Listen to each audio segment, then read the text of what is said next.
Welcome back, everybody. I'm Lori Marie, founder of the Eighth House Mystery School, a sacred space for growth, healing, awakening, and remembering the deeper truths of who we are. Today, I have the honor of sitting with our gifted instructor, Tam, whose work centers around something both simple and profound. And I'd really like to give her the opportunity to share herself with you today. This conversation is an invitation to soften and open and explore what becomes possible when you open your heart to the work. So, wherever you are in your journey, welcome and let's begin. For you personally, how did you come about doing the work you do? And maybe share with us a little bit about what that looks like. Absolutely. So there's a very simple answer to how I got started on my path, and that was Charmed. I always love sharing that story. People are like, "Wait, what? The TV show?" Yes, those three sisters are what got me to start on the spiritual path, because I was just like, these sisters are really cool, man. They got the cool book. Like, I want one of those. I mean, I was 14 at the time, and so we're all like, Hollywood is real. And I had a conversation with my best friend at the time, and I'm like, "Oh, did you see the episode of Charmed last night? And that book's really cool, and I want one of those, and how amazing it would be." She kind of looked at me like I was a little bit like insane, and she's like, "Why don't you just go to the local bookstore and get yourself a book of spells?" And I was like, "What do you mean, go to the bookstore and get yourself a book of spells?" And she's like, "Yeah, exclusive books. It's the bookstore in South Africa. They've got a whole section there." And I was like, "What?" And lo and behold, my mom took me there, and there was just this long shelf of the mind, body, and soul section. And there was everything from astral travel to Wicca and paganism and hundreds of different types of books of spells. And yeah, age 14, my spiritual world just kind of shot open, and I started digging my hands in everything I could possibly look at and absorb. And at 15, got given my first set of tarot cards, and that has been my main modality on the path since then. We wandered into the realm of being a professional reader for a good, I think, 18, 19 years before I took a bit of a break. Did my yoga teacher training, and in that, I started to develop my Yogic Tarot system, which is a combination of traditional Rider-Waite crossed with the Yoga Sutras of Patanjali, your yogic philosophy from classical yoga. Each card has a philosophy and a pose attached to it. It's one of the things I am looking to bring to the Eighth House Mystery School later on in the year. In taking a break from reading tarot, I was wanting to do more than just be a tarot reader. So I took a break for a couple of years and kind of ventured off into the coaching path, dabbled around in self-development, and then last year I kind of really sat with the question of, who do I want to serve? Because I was doing self-development for everybody, and not everybody wanted to do self-development with me. So I'm like, maybe I need a niche down. And I was like, who am I supposed to work with? It's kind of like I heard the ancestors really loudly, like kind of like laughing at me, being like, how do you not know the answer to this question? And they were like, who have you worked with for the last 20 odd years of you being a professional? And I was like, that's a really good question. Practitioners. Consistently, as a tarot reader, as an energy worker, practitioners were foremost the ones who were banging on my door. Like, "Tam, can you explain my gifts to me? Tam, I think the ancestors are speaking to me. Tam, can you help me with this? Can you give me direction on that?" Scattered in with the muggles. The majority was practitioners, and I was like, oh, but of course, that's who I'm supposed to work with. So mentoring those on the path of being a healing arts practitioner. That's my full-time work. I have gone back into reading tarot. I've never stopped teaching tarot. That's definitely my favorite topic to teach. But in the Eighth House Mystery School, you're going to find courses that align with mentoring for practitioners. You'll find quite a few topics coming up for me on that. And then, as I mentioned, later on the year, I'll be teaching my Yogic Tarot system. That'll be amazing. Can you elaborate a little bit on your practitioner? First of all, why don't you share with us the name of your class and maybe, what a practitioner means? Is it a practitioner of a certain type of practice? Maybe elaborate and share with us a little bit on like what that is and what it would look like to be in your class.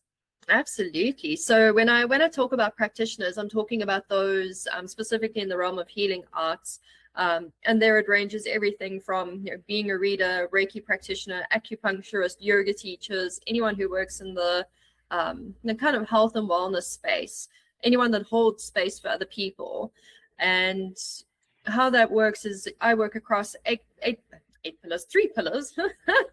I've got the eighth house stuck in my head here. It's a good number. Yeah. So I work across three pillars, and that is the pillar of self, the pillar of craft, and the pillar of practice. And with the course that I'm going to be teaching first in the mystery school is my core competencies course. And that's designed specifically for those in the healing arts. And it's a set of skills that every practitioner should have under their belt. You know, it's things like active listening. It's understanding true empathy. It's having a basic set of foundational ethics behind you. So it's all these core skills that will make you a far more grounded practitioner. It helps keep you safe. It helps keep your clients safe. It tackles things like understanding codependence, transference, you know, the sort of things that our traditional trainings don't teach us. You know, you'll go and do your Reiki course, but it's not going to cover the competencies that you need to hold safe, efficient space. You know, understanding non-judgment, but having boundaries. You know, how to hold a full space for a person, no matter who's walking through your door. You know, how to not take on what is your client, how to keep that separation. And that's if you're working with me as your mentor and we're working within the self pillar, that's very much where this course would sit, is in the pillar of self. So it's a self-development course for practitioners. And it really is, it's a set of competencies that I really have found a huge difference in my work when I started to bring in those competencies for myself. And I realized how few places will actually teach this to practitioners. So I was like, let me fill the gap. Let me teach the practitioners. I love that. I really do. You know, you have a very beautiful accent. I would love to know more about your culture and maybe where you were raised and how it's influenced where you are now. Absolutely. So South Africa is my home country, and a diverse culture. I'm very fortunate to have grown up post-apartheid, so I went to school with a mix of different cultures. South Africa, we have 11 official languages, 12, I believe sign language has been added to the list as well. And the diversity in the cultures is incredible. You know, we have Afrikaans, which is Dutch descendants. Obviously, there's the British influence, and then there's all the different African traditions, you know, Xhosa, Venda, Zulu, and each one has different rituals, different practices, different ways of being. You know, someone's like, oh, I'm going to a wedding, and I'm like, can I come with? I want to see what your wedding is like. Can you bring me photos and videos on Monday? So I was very fortunate to grow up around a lot of different cultures, and you know, learning about African magic, the different forms of African magic that go into that. We have traditional healers called sangomas, and understanding what their path looks like, what their initiations look like. I've had the honor of reading for a couple of sangomas, and a lot of them are like, come train with me, come work with me. So the question I have on that note is, what, because you've learned so much from so many different cultures, what would be the commonality that, you know, really shines through all those cultures that you bring to the table with your work? Oh, wow, that's actually a really great question. I think there's so much commonality. I think the thing that is different between the cultures is how their rituals are done, but the core premise is the same. There's laws within the universe, there's laws within the cultures. You know, we have mutual respect for one another. And in any culture where you're doing some type of, you know, shaman work or medicine work or traditional healer work, you learn to chop wood and carry water. You know, they take you out, and you don't just learn the mysteries and the mystical stuff and the magic. They're like, here is an axe, you're going to go and chop some wood now. You're going to walk a couple of miles, you're going to go and gather up some water. So they teach you how to be a incredibly highly skilled medicine person, but also function in modern day society. And that for me is the crossover on all of them. And that, you know, there's the misconception inside spirituality that everything is love and light and, you know, everything is blissful. And all of them will haul you over the coals and be like, no, no, no, no, no, no, no. No. When you're working in the realms of spirit, there's nefarious spirits out there, and best you be well trained to know those nefarious spirits. So none of them really lean into that concept of love and light and everything is amazing. They lean into a very balanced, there's light, there's dark, and you're not there to heal anybody. You're there to facilitate the space in order for them to do what they need to do, but know how to do that safely. So I think those are the main commonalities that we have. Yeah. I love that. Yes, you nailed it. So, when somebody truly allows themselves to go the path, be it through light or through dark, what do you think begins to shift in their life? And how do you think that you're going to be able to assist them through the work that you do at the Eighth House Mystery School? I think one of the things is integration. Integration is where I really like to step in and help with that integration. So we have beautiful, deep, profound awakenings and transformations and the aha moments, and it's amazing and incredible. And then most people stop the work right there. And it's like, oh no, you got to integrate that. You got to do something with that. And that's where my work is very different, where like, yes, let's have the transformations and the awakenings and the ahas, but let's do something with that. And that's where I get very, very hands-on and like integration. The integrated, especially with those who work in the healing arts, you've got to integrate the work. You know, we can't get all these downloads from the universe and do all the work and then, you know, we don't do anything with it. So integration is very much where I kind of step away from the herd and do things a little bit differently.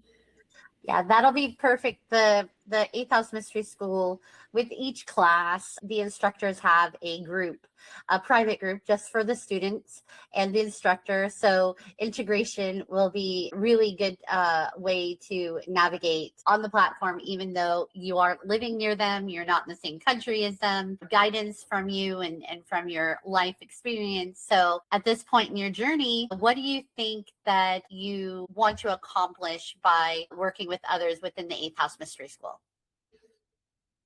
Sharing my lived experience and sharing my lived knowledge. I think that's something that sets me apart from those who, you know, they've done the certifications, they've done the theoretical training. I've lived what I teach. I walk and I breathe what it is that I teach, and I'm going to be bringing that to my different classes. And I think that that's the experience that they're going to get is, well, they get to experience me and my path that I've walked. Wonderful. And so if anybody out there is listening today and maybe they're new on their path, or maybe they're not new on their path, but they might be struggling on their path and they're contemplating becoming a community member at the Eighth House Mystery School and all it entails, what would you want them to know? Yeah, whether you're new on the path or you're 50 years on the path,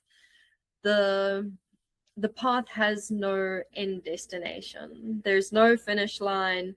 And I'm going to come back to the integration aspect. You know, the path will take you to some of the most bizarre, profound, beautiful places and spaces. But unless you're integrating the experiences that you're having on the path, you're sorely missing out. You're doing yourself a disservice. So it doesn't matter where you're at. Walk the path. Know that there's no end to it. It really is a lifelong journey, and integrate all along the way of that journey. Wonderful. Thank you. Well, thank you so much for sharing your heart, your culture, your life with us today, Tam. And I look forward to seeing all that you are going to be offering at the Eighth House Mystery School this first quarter and then future quarters, because you have some awesome classes that you're going to be incorporating. And thank you to everyone out there who's watching today. And make sure you like and subscribe so you can see what other teachers are part of the Eighth House Mystery School, and then hop on over to www.eighthhousemysteryschool.com. I'm going to say that part again. Head on over to www.eighthhousemysteryschool.com and join the community and find the class that follows your heart. And thank you again, Tam, for joining us today. Thank you. Thanks, Laurie.